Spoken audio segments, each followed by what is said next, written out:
Welcome into SportsSource.tv. Thank you for joining us here for our overtime segment, joined by the nodding man, Chuck Cavalaris down there, the bearded man back from China, Josh Ward, and the Ed McMahon of our show, Bob Hodge. I want to be called Turkey Killer. Well, we just lost all of our PETA. the Turkey Killer, Bob Hodge over here. All right. This overtime segment, always brought to you by Smokin' Joe's, 2 locations. They have the big walk-in humidor in the store at Alcoa. They have the original store with its great selection and prices right there on Paper Mill. Smokin' Joe's does a tremendous job in terms of meeting the 2 things you want. 1, good selection. 2, really good prices. Better prices than you'll find elsewhere. Smokin' Joe's. All right. Want to answer questions sent in by a viewer. First of all, we talked earlier about Peyton Manning and the rumors. We'll get into that here in a second. But Peyton Manning and the rumors of him possibly wanting to coach Tennessee. We were talking about who might replace. Well, we talked about the fact that Dave Serrano may not return. Probably won't. I could be wrong, but I don't think he'll be back. Who might replace him? And I know there are going to be people who say Todd Helton and or Chris Burke. And the rumors are that Chris Burke has been sniffing around. But someone sent me a text asking, why not just make Peyton Manning and Todd Helton special recruiting assistants? The problem is there's a limit on guys that can actually go out and recruit. Josh, your thoughts? Yeah, I mean, maybe you could try to set something up to where you can visit with them on campus, but I mean, is that even something they would want to do where you're traveling around and you have to go to who knows where and well, and Peyton, go out and we already know recruit? Peyton wants to coach. Sure, so that's what comes with it, right? But that's the first thing I think we ask when you hear Peyton Manning wants to coach, so he wants to go out on the road and recruit and kiss the butts of 15, 16, 17-year-olds. So what this proposal would be is that's all he does. He doesn't even do the coaching. That's what I think he actually would get something out of. That's a good point. Yeah, I hadn't thought about that, but it's unlikely because you've got too many restrictions on how you can use your recruiters. You've only got certain amounts of people you can send out. But I hadn't even considered the fact that that's probably the part of the job he wouldn't be interested in the first place. Thoughts on Manning, Helton, the love for former players. It's every school. Everybody always wants to hire some alum. Yes. And I've gone on record as saying, unless that's the absolute A1, drop dead, no fail, sure thing hire, I would look anywhere but toward my former rosters because they all get fired. Coaches are hired to be fired. It is very rare. A guy has a great career, retires, and everyone's happy at the end. So I've never understood, wow, I love Al Wilson. Let's bring him back so we can fire him and then hate him. Crazy to me. And, if I'm Butch Jones, what I do is I time Peyton Manning. He said he's going to attend more football games this fall.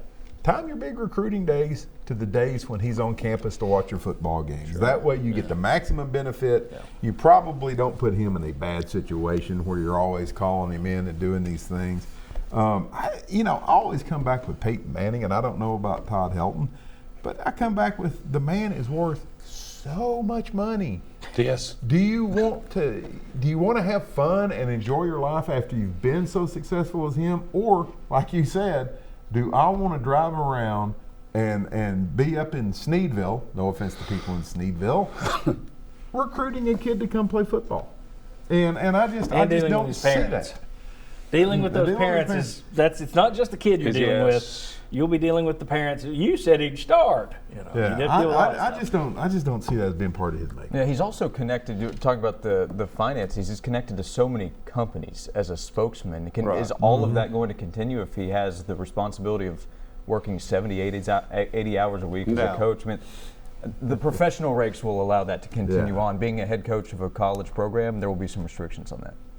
Chuck, your thoughts on the whole Peyton Manning stuff? I'm surprised it's back in the news. Yes, I am too. I mean, especially to start with almost just like a little blurb, and then it was almost like a disclaimer at the end. By the way, this may or may not be true, but I think it's great to have Peyton Manning in the role he's in. And you're fortunate to have him because it's better than just about anybody at any university in the country. So pure ambassador. Exactly. So I mean, I keep it the way it is and ride that for as long as you can. That's what's amazing. The fact, and we've talked with Tennessee, there are companies that have spent thousands and thousands and thousands of dollars on research to find out who Americans respond to, who they like. And they found tons of them. They found that it's Peyton Manning. So they pay him hundreds of thousands or millions of dollars to represent them. And Tennessee gets him as a spokesman for free. Exactly. I mean, you're getting this great pitch man that everybody loves. You're getting him for free.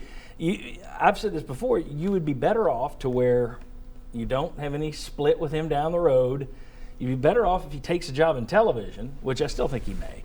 But you'd be better off if he takes a role in television because then he's still out there every week. Yeah, it's like we talked about it, and you mentioned it, John, during the Super Bowl. I mean, what a great ambassador you had. And we mentioned, I think Bob had asked, from what I had saw, the net worth of Peyton Manning, he's been able to amass is $350 million.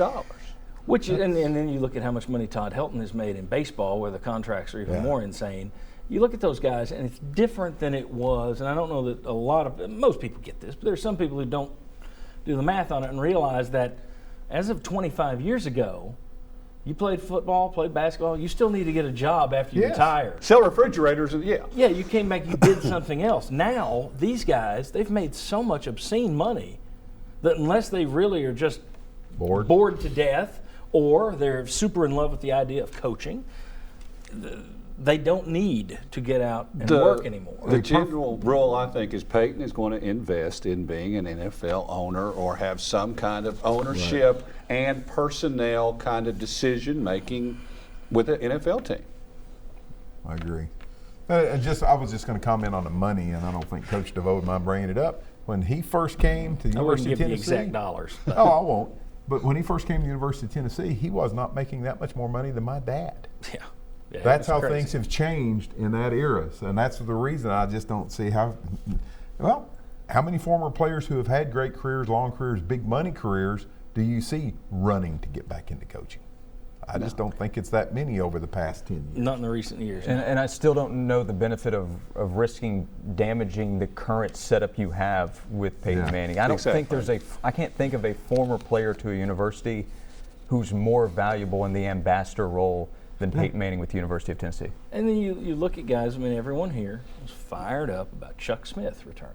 Chuck Smith's going to be great. He was such a great pass rusher. That'll be fantastic. At the end of the year, that was a nightmare. It went south for some reason. It ended in a press conference. I don't know who was to blame. The poor guy was working for Derek Dooley, so it could have been Dooley. But it didn't work out. And then there was this small rift for a time between yourselves and Chuck Smith. And fans were like, okay, get rid of him. Next. Well, that's not what you want with Peyton Manning. And Manning said that himself either last year or 2 years ago. He spoke in Athens to a group, just a speaking engagement. He made the comment, he said this on the radio with Dan Patrick, I believe, as well, that, look, I've got friends in Tennessee.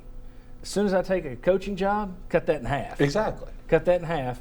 And then every time you don't get a third down or there's an incomplete pass, take some more off of it. He gets it. I just find it hard to believe that this one blurb, and here's the blurb from Mike Freeman, who writes for Bleacher Report. I keep hearing that Peyton Manning wants to coach his alma mater. That's basically the gist of it. He doesn't get into if he wants to be a position coach or head coach. So, and as Josh pointed out during the show, Mr. Freeman also at the end of last season said what? That Peyton Manning would be the quarterback of the LA Rams. So clearly he's not in tight with the Manning camp. It didn't quite work out that way. It did not. But you look at these guys, the money, you look at sometimes it doesn't work out. Another great example. Here's a guy that did a great job for his school.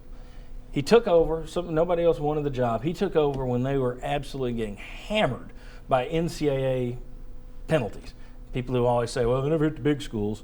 Well, they crushed Alabama to the point that Alabama was winning 3 games and 4 games in a year. Mike Shula actually had a couple of good years. He won 10 games one year. But as soon as they felt they could get out from under him and go get somebody else, thanks, alum. Get the hell out. Yeah. It was cold. It was wrong. Now, they got Nick Saban. They thought they were going to get Rich Rodriguez. But the bottom line is thank you. It's so good for an alum to come back. Don't let the door hit you in the ass. I mean, it's pretty cold. So to me, Manning, Helton, I wouldn't hire one of my alums for any amount of money unless I was coaching in Andover and Bill Belichick was available. I'd bring him back to Wesleyan or Andover or where he's from. But Phil Jackson to coach my basketball team. But there aren't many where I would risk losing that tie. No. Yeah, unless it's a no-brainer. For Michigan, it was a no-brainer to go hire Jim Harbaugh. Well, he was already a coach. Right. Yeah, I mean, right. so right. That helps too. he's a professional coach, so that works. Right. For Tennessee to bring back Johnny Majors, he's won a national Right. title. Obviously, you do it. But even then, How did look it how end? You have look the how it rest. ended with Yeah. him and how it ended with Philip Fulmer. Yeah, I mean, both those guys, it's basically the other half. Half were glad Majors were gone, half were ticked off about it, and then basically reverse those halves. Yeah. And the half were happy that Fulmer was gone, the other half were ticked off. So, yeah, you split your fan base. I'm not a fan of it. But that is not going to throw any cold water on those people who want Manning back as football coach and probably Todd Helton as baseball coach. That will throw no amount of cold water on their thinking. And here's the thing.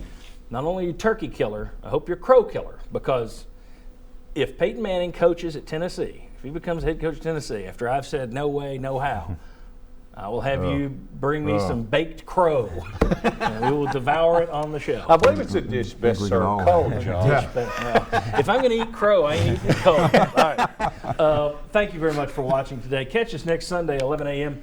WATE 6 for the Sports Source. Thank you.